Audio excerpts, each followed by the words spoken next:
రైతు సోదరులకు స్వాగతం. కృష్ణా నదిలో ఎగువ ప్రాంతం నుంచి పెద్ద ఎత్తున వరద వచ్చి చేరుతా ఉంది. ముందస్తుగా ఋతుపవనాలు వచ్చిన ఆ తర్వాత 3 వారాల పాటు పెద్దగా వర్షాలు లేకపోవడంతో రైతాంగం అంతా ఆందోళన చెందిన విషయం నిజం. అయితే అదృష్టవశాత్తు ఈ ఏడాది వెస్టర్న్ ఘాట్స్లో పశ్చిమ కనుమల్లో, మహారాష్ట్ర కర్ణాటకలోని పశ్చిమ కనుమల్లో పెద్ద ఎత్తున కుండపోత వర్షాలు పడుతున్నాయి. ఆంధ్రప్రదేశ్ తెలంగాణలో ఇప్పటి వరకు పెద్దగా వర్షాలు లేకపోయినా గడిచిన 24 గంటలుగా అల్పపీడనం ప్రభావంతో భారీ వర్షాలు మొదలయ్యాయి. ఇక కృష్ణా నదిలో వరద ప్రవాహాన్ని మనం పరిశీలించినట్లయితే గత ఏడాది కన్నా కూడా 300% బెటర్గా ఉన్నాయి. ఆల్మట్టిలో ప్రస్తుతం 90 టీఎంసీల జలాలు వచ్చి చేరాయి. ప్రతిరోజు ఎగువ ప్రాంతంలో కురుస్తున్న అతి భారీ వర్షాలతో 10 టీఎంసీలు ప్రతిరోజు ఆల్మట్టి డ్యాంకి నీరు చేరుతా ఉంది. రాబోయే 48 అవర్స్లో ఏ క్షణంలోనైనా ఆల్మట్టి డ్యామ్ గేట్లు మొత్తం ఎత్తే అవకాశం ఉంది. ఇప్పటికే 18 గేట్లు ఎత్తి 90,000 క్యూసెక్కుల వరదని నారాయణపూర్కి రిలీజ్ చేశారు. ఇక నారాయణపూర్లో కూడా 35 టీఎంసీల జలాలు చేరాయి. మొత్తం కెపాసిటీ 37 టీఎంసీలుగా ఉంది. నారాయణపూర్ నుంచి కూడా పెద్ద ఎత్తున వరద జూరాలకి మొదలైంది. జూరాలకి 56,000 క్యూసెక్కులు ప్రస్తుతం వస్తూ ఉంది. రాబోయే 24 అవర్స్లోనే అది 1,00,000 క్యూసెక్కులకు పెరిగే అవకాశం స్పష్టంగా కనిపిస్తూ ఉంది. కర్ణాటకలో ప్రధాన ప్రాజెక్టులైన ఆల్మట్టి, నారాయణపూర్, తుంగభద్ర దాదాపుగా ఫుల్ ట్యాంక్ అయిపోయాయి. ఈ ఏడాది మొదటిసారిగా కావేరీ నది మీద ఉన్న కృష్ణరాయసాగర్ డ్యామ్ కూడా పూర్తి స్థాయిలో నీటి మట్టం చేరుకుంది.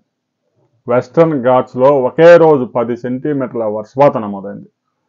గడిచిన 15 రోజులుగా గోవా, కర్ణాటక, మహారాష్ట్రలోని పశ్చిమ కనుమల్లో పెద్ద ఎత్తున వర్షాలు నమోదు కావడంతో కృష్ణా నదిలో వరద క్రమేపీ పెరుగుతూ ఆల్మట్టి, నారాయణపూర్ డ్యాములు పూర్తిగా నిండిపోయాయి. జూరాలకి ఈరోజు సాయంత్రానికి 1,00,000 క్యూసెక్కులు దాటే అవకాశం ఉంది.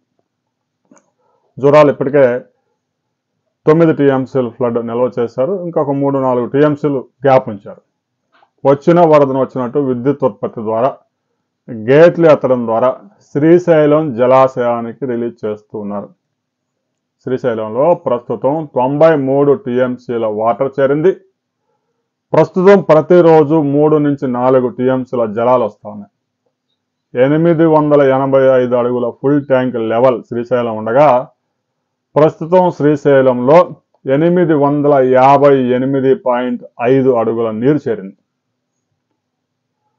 ఇక పోతిరెడ్డిపాడు, హంద్రీనివా ప్రాజెక్టులో కూడా నీరు విడుదల చేసుకోవచ్చు. ఎందుకంటే 852 దాటితే ఆ ప్రాజెక్టులు తొలిగంగ ప్రాజెక్టుకి నీరు విడుదల చేసుకోవచ్చు.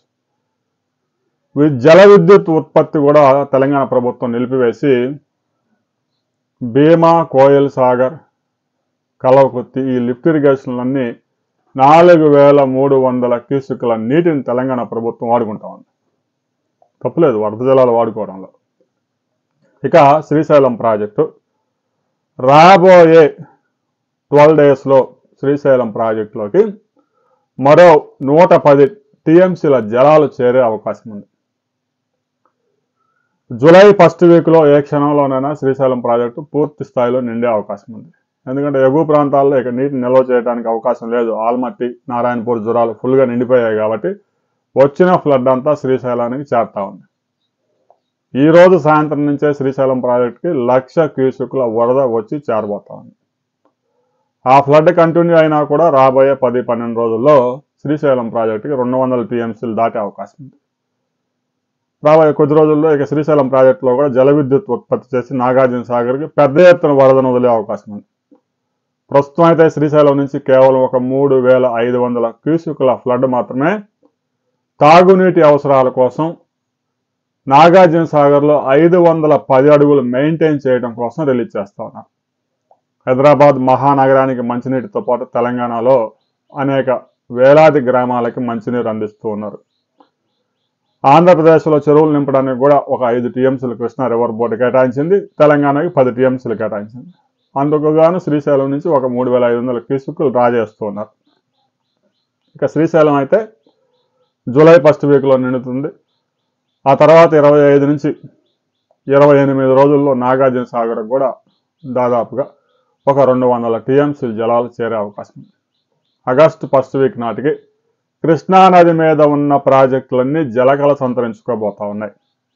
ఆంధ్రప్రదేశ్ తెలంగాణ ప్రాంతాల్లో కూడా వర్షాలు మొదలయ్యాయి. కొంత ఫ్లడ్ కృష్ణా పరివాహ ప్రాంతం నుంచి ఈ ప్రాజెక్టులో చేరే అవకాశం ఉంది. రాబోయే 48 అవర్స్లో శ్రీశైలం ప్రాజెక్టుకి ఎంత వరద చేరబోతా ఉంది అనే లేటెస్ట్ వివరాలతో మనం మరో వీడియోలో కలుసుకుందాం.